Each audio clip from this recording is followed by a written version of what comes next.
Welcome to super fast news. నేను Gracy Achari. నేను హిమబిందు. చంద్రబాబు వెన్నుపోటు పాలనపై ఏపీ వ్యాప్తంగా నిరసనలు వెల్లువెత్తాయి. చంద్రబాబు మోసం మాయ చేసి పాలన చేస్తున్నారని వైఎస్ఆర్సీపీ నేతలు మండిపడ్డారు. చంద్రబాబు ఇచ్చిన హామీలు నెరవేర్చకుండా మాయమాటలు చెప్తూ కుట్రలు చేస్తూ అక్రమ కేసులు పెడుతూ కాలం వెళ్లదీస్తున్నారని వైఎస్ఆర్సీపీ నేతలు ఆగ్రహం వ్యక్తం చేశారు. పేదవారు, మహిళలు, మధ్యతరగతి ప్రజలు, నిరుద్యోగులు, విద్యార్థులు నిలువున మోసపోయారన్నారు. వైఎస్ఆర్సీపీ పాలనలో ప్రజల ఆదాయం పెరిగితే చంద్రబాబు పాలనలో కూటమి నేతల ఆదాయం పెరుగుతోందని మండిపడ్డారు. ఏపీలో పాలన అనేదే లేదని, అంతా ఆర్థిక దోపిడీ, అరాచక పాలన అంటూ నిప్పులు చెరిగారు. వెన్నుపోటు కూటమి సర్కార్ని ఊళ్లలోకి అడుగు పెట్టనియొద్దని పిలుపునిచ్చారు వైఎస్ఆర్సీపీ నేతలు. రాష్ట్ర వ్యాప్తంగా భారీ నిరసనలు, ర్యాలీలు చేపట్టి చంద్రబాబు దగా పాలనపై మండిపడ్డారు.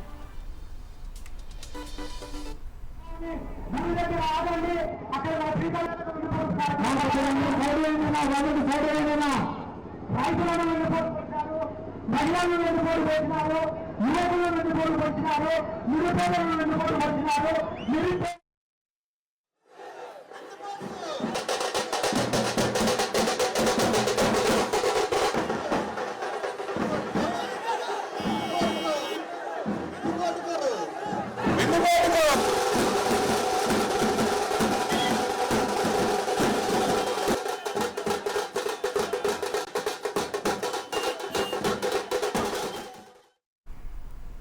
కూటమి ప్రభుత్వం 2 ఏళ్లుగా దోపిడీ చేస్తోందన్నారు సజ్జల రామకృష్ణారెడ్డి. మోసాలు చేయడంలో చంద్రబాబు రికార్డు సృష్టించారని మండిపడ్డారు. బాబు మోసాలపై వైఎస్ఆర్సీపీ చేపట్టిన నిరసన కార్యక్రమాలు సక్సెస్ అయ్యాయన్నారు. ఇంటింటికి వస్తామంటూ కూటమి నేతలు మరో మోసానికి తెరతీస్తున్నారని, ఇళ్ల వద్దకొస్తే ప్రభుత్వం ఇచ్చిన హామీలపై నిలదీయాలన్నారు సజ్జల రామకృష్ణారెడ్డి. ఇవన్నీ మోసాలన్నీ చేశారు. గాలికి అన్నీ వదిలేశారు. సంక్షేమం వదిలేశారు, గవర్నెన్స్ పోయింది, మొత్తం తీసేశారు. వైద్యము, విద్య అన్ని ప్రైవేట్ పరం పూర్తి వాళ్ళ దీంట్లోకి మళ్ళీ మొదలైపోయింది. ఇస్తున్న పథకాలన్నీ చుట్టేశారు. ఆరోగ్యశ్రీ కావచ్చు, ఫీజు రీయింబర్స్మెంట్ పోయింది, అది ప్రైవేటైజ్ అయిపోతున్నాయి. ఆఖరికి ఇప్పుడున్న దాంట్లో రైతు తన కాళ్ళ మీద తను నిలబడి ఏదైనా పండించిన పంట కంటే అది మద్దతు ధర లేదు. ఈ 25వ తేదీ నుంచి గడప గడపకు వస్తారంట. బాండ్లు ఇచ్చారు ఆ రోజు. దయచేసి అందరూ ఆ బాండ్లు తీసి మా ఇంట్లో ఇది వస్తుంది అన్నారు. సంతకాలు చేసి ప్రమాణం చేసి ఇచ్చారు. సో ఆ ప్రకారం మాకు ఇంత డ్యూ ఉందని లెక్కలేసి వచ్చిన వాళ్ళని నిలదీయాలనేది కోరుతున్నాం ప్రజలను. సీఎం చంద్రబాబు వెన్నుపోటు వీరుడు అని మండిపడ్డారు వైఎస్ఆర్సీపీ నేత భూమన కరుణాకర్ రెడ్డి. ఏపీ ప్రజల్ని వెన్నుపోటు పొడిచి 2 ఏళ్లైందన్నారు. అన్ని వర్గాల ప్రజలను మోసం చేసిన ఘనత చంద్రబాబుదే అని ధ్వజమెత్తారు. పరిపాలనా దక్షుడు కాదు, వెన్నుపోటు వీరుడు. ఈ వెన్నుపోటు వీరుడు ఆంధ్ర రాష్ట్ర ప్రజలను వెన్నుపోటు పొడిచి 2 సంవత్సరాలు పూర్తయింది. ఈ రాష్ట్రంలో ఉన్నటువంటి మహిళలకు వెన్నుపోటు పొడిచాడు, రాష్ట్రంలో ఉన్న నిరుద్యోగులకు వెన్నుపోటు పొడిచాడు, రైతులకు వెన్నుపోటు పొడిచాడు, ఆర్టీసీ కార్మికులకు వెన్నుపోటు పొడిచారు, నిరుద్యోగ యువతకు వెన్నుపోటు పొడిచాడు. వాళ్ళు వీళ్ళు అని కాకుండా ప్రతి ఒక్కరిని కూడా 2 సంవత్సరాలుగా పొడుస్తూనే ఉన్న ఘనాపాటి పోటుగాడైన వెన్నుపోటుగాడు చంద్రబాబు నాయుడు. కృష్ణా జిల్లా అవనిగడ్డలో చంద్రబాబు వెన్నుపోటుకు 2 ఏళ్లు నిరసన కార్యక్రమంలో వైఎస్ఆర్సీపీ శ్రేణులతో పాటు ప్రజలు కదం తొక్కారు. మాజీ ఎమ్మెల్యే సింహాద్రి రమేష్ బాబు ఆధ్వర్యంలో అవనిగడ్డ వైఎస్ఆర్సీపీ కార్యాలయం నుంచి రాజీవ్ గాంధీ విగ్రహం వరకు భారీ ర్యాలీ నిర్వహించారు. ప్రజలకు ఉపయోగపడే పనులు చంద్రబాబు చెయ్యరని సింహాద్రి రమేష్ బాబు ఆగ్రహం వ్యక్తం చేశారు. ప్రజలను మోసం చేయడం బాబు నైజమన్నారు. నువ్వు ఏ రోజు ఎక్కడికి రమ్మన్నా, ఏ సందర్భంలో రమ్మన్నా, నేను నిజంగానే చెప్తున్నా, నీవు మీటింగ్ పెట్టు, ఆ మీటింగ్ కాదు నేను ఒక్కడనే వస్తా. నువ్వు ఈ నియోజకవర్గానికి ఏమి అభివృద్ధి చేయలేదు, నీ నాన్నగారు చేసింది తప్ప నువ్వు చేసింది చెప్పుకోవడానికి ఏమీ లేదు. కరోనా టైంలో నాకు 67 ఏళ్ళు 68 ఏళ్ళు వయసు ఉన్నా సరే రోజు జనం మధ్య, కరోనా పేషెంట్ల మధ్య జనం కోసం తిరిగా అర్ధరాత్రి గారు 3ంటికి ఫోన్ చేస్తే లేచి హాస్పిటల్కి వెళ్తా. ఎక్కడ కనపడలేదు నువ్వు కరోనా టైంలో? ఎక్కడ రాలేదే? మీ పార్టీ లేదు, అప్పుడు వచ్చావు, నువ్వు బయటికి ఉన్నా. రెండేళ్లకే కూటమి ప్రభుత్వం పనైపోయిందన్నారు దర్శి ఎమ్మెల్యే బూచేపల్లి శివప్రసాద్ రెడ్డి. ఇప్పటికే జనం చీదరించుకున్నారని, ఇకనైనా ప్రభుత్వం తీరు మారకపోతే జనం తిరగబడతారన్నారు. అమరావతి పేరుతో చంద్రబాబు దోపిడీ చేస్తున్నారని మండిపడ్డారు. కూటమి ప్రభుత్వ వ్యతిరేక నినాదాలతో దర్శి హోరెత్తింది. ఎమ్మెల్యే బూచేపల్లి ఆధ్వర్యంలో చేపట్టిన చంద్రబాబు వెన్నుపోటుకు 2 ఏళ్లు నిరసన కార్యక్రమానికి ప్రజలు, వైఎస్ఆర్సీపీ శ్రేణులు పెద్ద సంఖ్యలో తరలివచ్చారు. నిరుద్యోగ భృతి, ఆడబిడ్డ నిధి ఇచ్చినట్టు నిరూపిస్తే తాను ఎమ్మెల్యే పదవికి రాజీనామా చేస్తానని సవాల్ విసిరారు ఎమ్మెల్యే బూచేపల్లి శివప్రసాద్ రెడ్డి. 18 సంవత్సరాలు దాటిన మహిళలందరికీ ఒక్కరికన్నా ఆడబిడ్డ నిధి ఇచ్చండి, నేను ఎమ్మెల్యే పదవి రాజీనామా చేస్తా. మీరు ఇచ్చేమని చూపించండి, లేకపోతే మీరు రాజీనామా చేస్తారా? మీ కూటమి ప్రభుత్వంలో ఉన్న ఎమ్మెల్యే అందరూ రాజీనామా చేస్తారా? చేయరు కదా. నిరుద్యోగ బుద్ధి ఒకరికన్నా ఇచ్చారా? ఇవ్వలేదుగా. మెగా డిఎస్సి అని చెప్పేసి ఈ రాష్ట్ర ప్రభుత్వంలో చాలా మంది పేదవాళ్ళు, చదువుకున్న వాళ్ళు, రాత్రి పగలు చదువుకున్న వాళ్ళందరికీ కూడా మెరిట్ లిస్ట్ లేకుండా స్పోర్ట్స్ కోటా అని చెప్పేసి ఎగ్జామ్ రాయని వాళ్ళకు కూడా మోసం చేసి రాష్ట్ర ప్రజలందరినీ మోసం చేసామంటే ఇంతకన్నా మోసగాడు ఇంకెవరు ఉంటారు? తెలంగాణలో బీజేపీ ప్రత్యామ్నాయ శక్తిగా ఎదిగిందన్నారు కేంద్ర మంత్రి రాజ్నాథ్ సింగ్. ఏ రోగానికి ఏ మందు కావాలో మన వద్ద ఉందన్నారు. భారత్ వద్ద వ్యాక్సిన్ ఉంది, బ్రహ్మాస్ కూడా ఉందన్నారు. సికింద్రాబాద్లో బీజేపీ తెలంగాణ ఆధ్వర్యంలో మేధావుల సమావేశం జరిగింది. ఈ కార్యక్రమానికి కేంద్ర రక్షణ శాఖ మంత్రి రాజ్నాథ్ సింగ్ ముఖ్య అతిథిగా హాజరయ్యారు. కేంద్ర ప్రభుత్వ 12 ఏళ్ల పాలనలో సాధించిన విజయాలను వివరించారు. वैक्सीन की आवश्यकताओं को भारत पूरा करता है और मैंने कहा कि जो वैक्सीन तैयार होती हैं वो 60% है, नॉट 20%, बट 60% वैक्सीन भारत में तैयार हो। साथियों, दुश्मनों को यह नहीं भूलना चाहिए कि विश्व बंधु के पास अगर वैक्सीन है तो उसी विश्व बंधु भारत के पास ब्रह्मोस भी है। मेरे बहनों भाई, మీనాక్షి నటరాజన్ విషయంలో బీజేపీ, బీఆర్ఎస్ తప్పుడు ప్రచారం చేస్తున్నాయన్నారు సీఎం రేవంత్ రెడ్డి. బీజేపీ అయితే కిమ్లా ప్రవర్తిస్తోందన్నారు. నార్త్ కొరియా తరహాలో ఏకపార్టీ ఎన్నికలు పెడుతున్నారని, ప్రజాస్వామ్య విరుద్ధంగా వ్యవహరిస్తున్నారని చిట్ చాట్లో సీఎం రేవంత్ రెడ్డి విమర్శించారు. ఓట్ చోరీ చేయలేక సీట్ చోరీ చేశారన్నారు. మధ్యప్రదేశ్ రిటర్నింగ్ అధికారి తప్పు చేశారన్నారు. బలం లేకపోయినా 3వ అభ్యర్థిని పెట్టడమే బీజేపీ కుట్రగా తెలుస్తోందన్నారు రేవంత్. కుట్రను డైవర్ట్ చేసేందుకు కాంగ్రెస్ లో కోవట్టులు అంటూ దుష్ప్రచారం చేస్తున్నారని అన్నారు. మీనాక్షి నటరాజన్ రాజ్యసభ నామినేషన్ తిరస్కరించడం సరికాదన్నారు BRS working president KTR. Meenakshi Natarajan విషయంలో ఎవరు ఉప్పొందించారో అందరికీ తెలుసన్నారు. రాష్ట్ర కాంగ్రెస్ నుంచి సమాచారం వచ్చిందని మధ్యప్రదేశ్ మంత్రి అంటున్నారని, ఈ విషయంలో పాత కాంగ్రెస్ నాయకులు సీతకన్నుతో చూస్తున్నారని మీడియా చిట్చాట్లో కేటీఆర్ ఆసక్తికర వ్యాఖ్యలు చేశారు. మీనాక్షి నటరాజన్ కేసులో పిటిషనర్గా ఉన్న తాను న్యాయం జరిగే వరకు న్యాయ పోరాటం కొనసాగిస్తానని బండారు శ్రీలత స్పష్టం చేశారు. ఈ కేసుకు సంబంధించి తాను అనుకోకుండా కొన్ని వివరాలు ఇచ్చానని, అయితే ఆ వివరాలు ఎవరు లీక్ చేశారో తనకు తెలియదని తెలిపారు. కొంతమంది వ్యక్తుల నుంచి తనకు ప్రాణ భయం ఉందని శ్రీలత ఆందోళన వ్యక్తం చేశారు. కోర్టుకు హాజరు కాకుండా అడ్డుకునే ప్రయత్నాలు జరిగాయని, తన ఆటోను కొందరు వ్యక్తులు వెంబడిస్తూ ఫాలో అయ్యారని ఆరోపించారు. అలాగే తాను ఇప్పటికే కాంగ్రెస్ పార్టీలో కొనసాగుతున్నానని శ్రీలత వెల్లడించారు.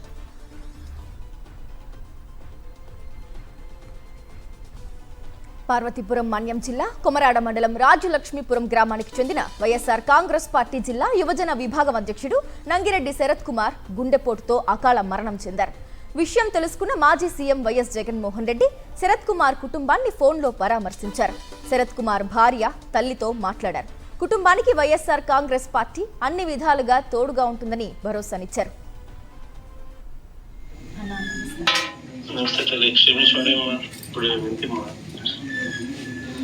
చనిపోయిన అయితే తీసుకురాలేం కానేమో, బట్ అందరం ఉండము. పార్టీ అన్ని రకాలుగా ఉంటుంది. నేను ఉంటాను, శివానమ్మ, పరీక్ష అందరం ఉన్నట్టు. నమస్తే అమ్మా, ఎక్స్ట్రీమ్లీ సారీ తల్లి. వింటే ఎరిగినంత వింటే మనిషిని తీసుకురాలేకపోయినా అన్ని రకాలుగా సపోర్ట్ గా ఉంటాం తల్లి పార్టీ తరఫున. శివనమ్మా అంటే పార్టీ తరఫు నుంచి కూడా సపోర్ట్ చేసేది కూడా అంత కోఆర్డినేట్ చేసుకోమా, పార్టీ తరఫు నుంచి ఎక్కడ పంపిస్తారు సపోర్ట్. డిఎస్సి స్పోర్ట్స్ కోటా నియామకాలపై న్యాయ విచారణకు ఆదేశించాలని సిపిఎం డిమాండ్ చేసింది. స్పోర్ట్స్ కోటా కింద ఎంపికైన అభ్యర్థుల సర్టిఫికెట్లు బహిరంగపరచాలని కోరింది. స్పోర్ట్స్ కోటా ఎంపిక కోసం రూపొందించిన జీవోలు, వాటి అమలు తీరుపై విద్యాశాఖ మంత్రి స్పందించి స్పష్టతనివ్వాలని సిపిఎం నేతలు పేర్కొన్నారు. అలాగే విడివిడిగా జరగాల్సిన డిఎస్సి ప్రశ్న పత్రాల తయారీ, పరీక్షల నిర్వహణ బాధ్యతలను ఒకే డైరెక్టర్కు ఎందుకు అప్పగించారో ప్రభుత్వం వివరణ ఇవ్వాలని డిమాండ్ చేశారు.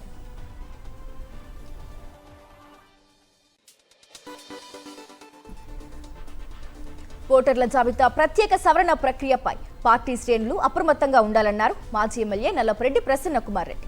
బీహార్లో లక్షల ఓట్లు తొలగించారని, మరికొన్ని రాష్ట్రాల్లో కూడా ఇదే పరిస్థితి నెలకొందని అన్నారు. ప్రతి ఓటు పరిరక్షణకు కృషి చేయాలని సూచించారు. నెల్లూరు జిల్లా కోవూరులో నల్లపరెడ్డి ప్రసన్న కుమార్ రెడ్డి ఆధ్వర్యంలో బూత్ లెవెల్ ఏజెంట్ల సమావేశం జరిగింది.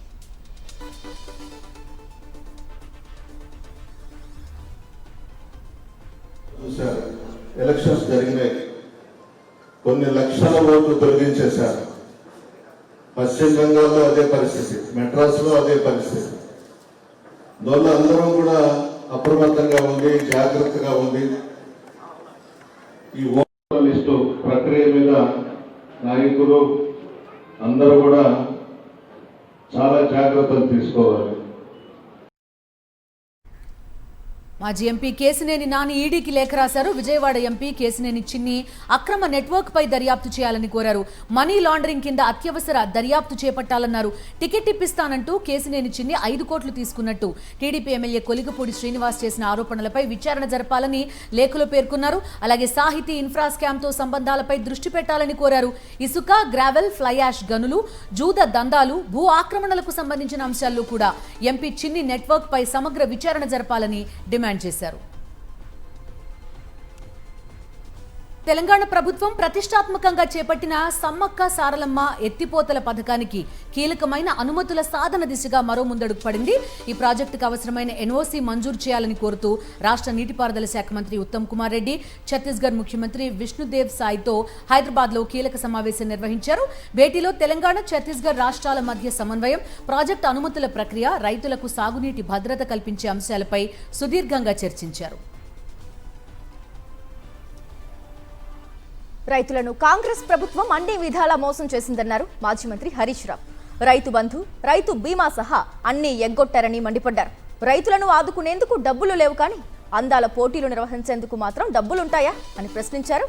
వచ్చే ఎన్నికల్లో కాంగ్రెస్ కు డిపాజిట్లు కూడా రావంటూ హుజూరాబాద్ లో జరిగిన కార్యకర్తల సమావేశంలో ప్రభుత్వంపై ధ్వజమెత్తారు హరీష్ రావు.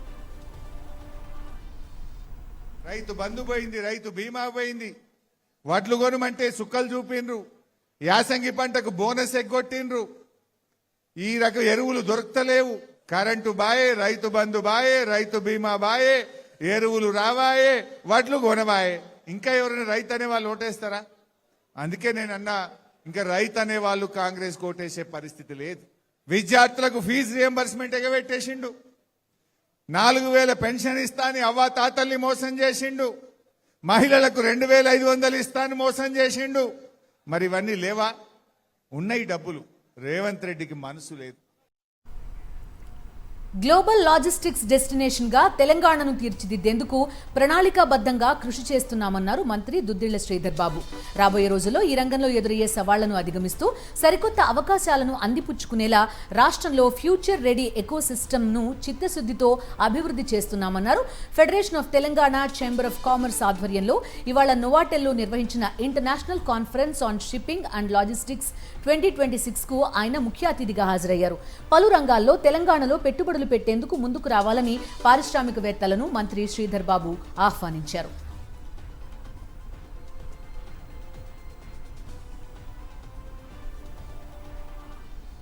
బాపట్ల జిల్లా ఈపురుపాలెంలో ఓ ఐటీఐ కాలేజీలో దారుణం చోటు చేసుకుంది. ఓ ఐటీఐ కళాశాల కమిటీ సమావేశం సందర్భంగా కాలేజీ సిబ్బందిపై మాజీ ప్రిన్సిపల్ కుమారుడు జిలానీ కత్తితో దాడి చేశాడు. ఈ దాడిలో హుస్సేన్ అనే వ్యక్తి మృతి చెందాడు.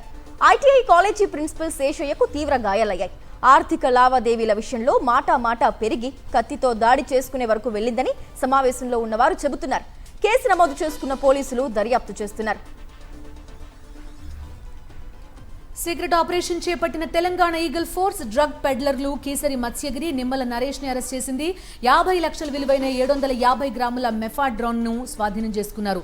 2015 నుంచి డ్రగ్స్ సరఫరా చేస్తున్నట్టుగా గుర్తించారు. అంతర్జాతీయ డ్రగ్స్ ముఠాలో సభ్యుడిగా ఉన్నారు మత్స్యగిరి. పట్టుబడిన డ్రగ్ పెడ్లర్ల నుంచి కీలక వివరాలు రాబడుతున్నారు తెలంగాణ ఈగల్ ఫోర్స్ అధికారులు.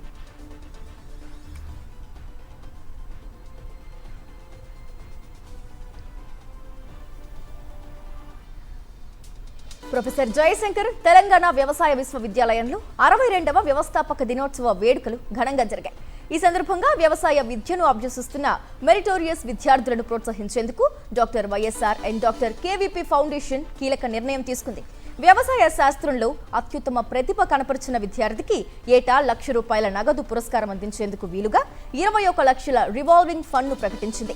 రైతు సంక్షేమం, వ్యవసాయ అభివృద్ధి కోసం నిరంతరం శ్రమించిన దివంగత ముఖ్యమంత్రి డాక్టర్ వైఎస్ రాజశేఖర్ రెడ్డి ఆశయ సాధనే లక్ష్యంగా డాక్టర్ కేవీపీ రామచంద్రరావు నేతృత్వంలోని doctor YSR and doctor KVP foundation ఈ విరాళాన్ని ప్రకటించింది.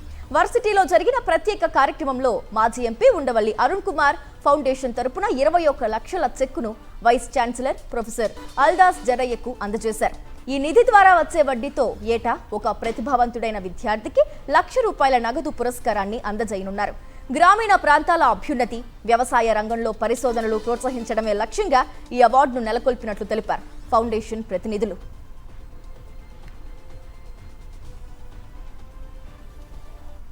శేఖర్ రెడ్డి గారు, కేవీపీ రామచంద్రరావు గారు ఏర్పాటు చేసినటువంటి ఫౌండేషన్ వారు మీతో ఆల్రెడీ మాట్లాడారు. 21 లక్షల రూపాయలు డిపాజిట్ చేసి దాని మీద వచ్చేటువంటి ఇంట్రెస్ట్ ఎవ్రీ ఇయర్ ₹1,00,000 ఇంట్రెస్ట్ వస్తుంది. అది అవుట్ స్టాండింగ్ స్టూడెంట్ని సెలెక్ట్ చేసి అగ్రికల్చరల్ యూనివర్సిటీలోనే వారిని ప్రోత్సాహకంగా ఇవ్వాలని ఒక నిర్ణయం తీసుకుని ఇది వీసీ గారికి అందించే అవకాశం నాకు ఇచ్చారు. నేను ఇక్కడికి వస్తున్నానని నాకు ఇచ్చారు. గతంలో ఐ థింక్ ఒక 6 నెలల క్రితం, సంవత్సరం క్రితం ఈ ఫౌండేషన్ ప్రారంభించగానే ఫస్ట్ అవార్డు సుభాష్ పాలేకర్ అని పద్మశ్రీ వచ్చినటువంటి ఒక ఈ అగ్రికల్చరల్ ఫీల్డ్లో స్పెషలైజేషన్ చేసిన ఒక ఫార్మర్ ఆయన చాలా కష్టపడి చేశాడు. పద్మశ్రీ అవార్డు కూడా వచ్చింది. ఆయనకి 25 లక్షల రూపాయల నగదు బహుమతి ఈ ఫౌండేషన్ ద్వారా ఇవ్వటం జరిగింది. ఇది పూర్తిగా అగ్రికల్చరల్ డెవలప్మెంట్ కోసమే ఈ ఫౌండేషన్ పనిచేయాలనేటువంటి ఉద్దేశంతో ఏర్పాటు చేశారు.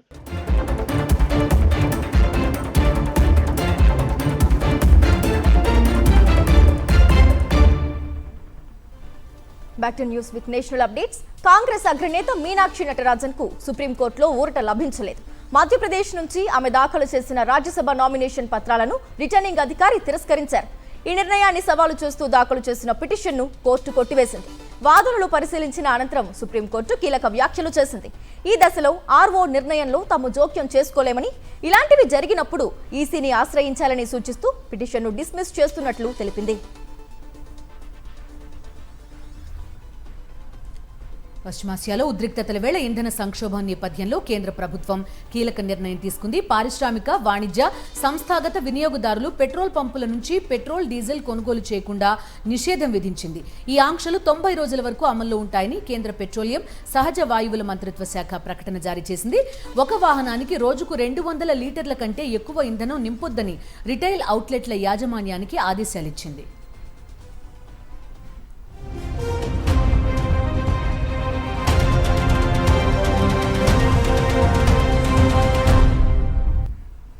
Moving on to international updates. Europe అందించే ఆయుధాలతో ఇండియాపై దాడులు జరుగుతున్నాయని, కానీ యూరప్పై దాడులకు ఇండియా ఆయుధాలు అందించడం లేదని కేంద్ర విదేశీ వ్యవహారాల శాఖ మంత్రి ఎస్ జయశంకర్ విమర్శించారు. ఫిన్లాండ్లో జరుగుతున్న కుల్చారంటా ట్యాక్స్ కార్యక్రమంలో జయశంకర్ ఈ వ్యాఖ్యలు చేశారు. యూరప్ దేశాలు ఆయుధాలు అందిస్తుంటే ఇండియాపై దాడులు జరుగుతున్నాయన్నారు. అలాంటి దేశాలు రష్యా నుంచి చమురు కొనుగోలును ప్రశ్నించే అర్హత లేదన్నారు. అమెరికా ఇరాన్ మధ్య కొనసాగుతున్న అణు చర్చల్లో కీలక పరిణామం.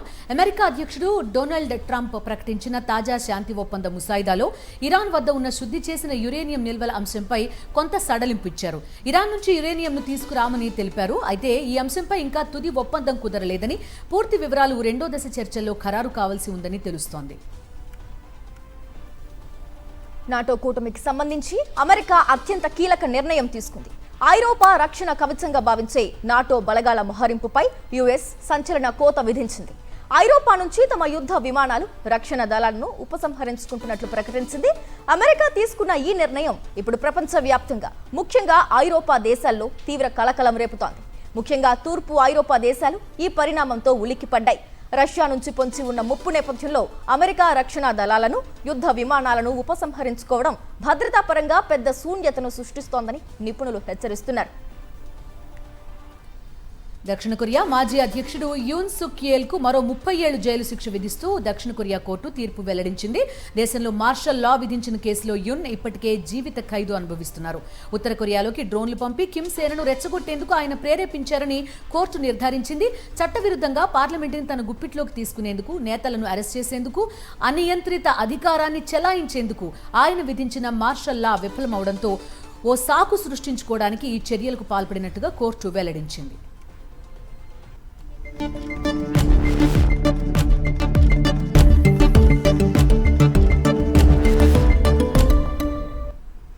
Coming to the business updates. గడిచిన 2 రోజుల నుంచి తగ్గిన బంగారం ధరలు ఇవాళ మళ్లీ పెరిగాయి. హైదరాబాద్లో నిన్నటితో పోల్చితే 10 గ్రాముల బంగారంపై 2700 మేర పెరుగుదల కనిపించింది. హైదరాబాద్ బులియన్ మార్కెట్లో 22 క్యారెట్ల 10 గ్రాముల బంగారం ధర 136,200గా నమోదు కాగా, 24 క్యారెట్ల 10 గ్రాముల బంగారం ధర 148,580 వద్ద స్థిరపడింది. ఇటు కిలో వెండి ధర 10,000 పెరిగి 2,60,000గా కొనసాగింది.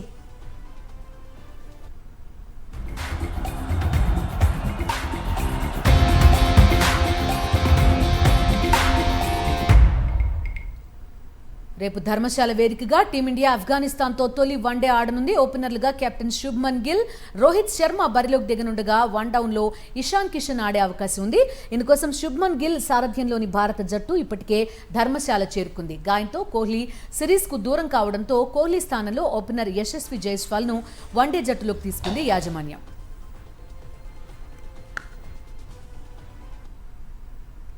ఇది వాల్టీ సూపర్ ఫాస్ట్ న్యూస్. మరిన్ని అప్డేట్స్ కోసం ఛానల్ ను సబ్స్క్రైబ్ చేయండి. నోటిఫికేషన్స్ కోసం బెల్ ఐకాన్ పై క్లిక్ చేయండి.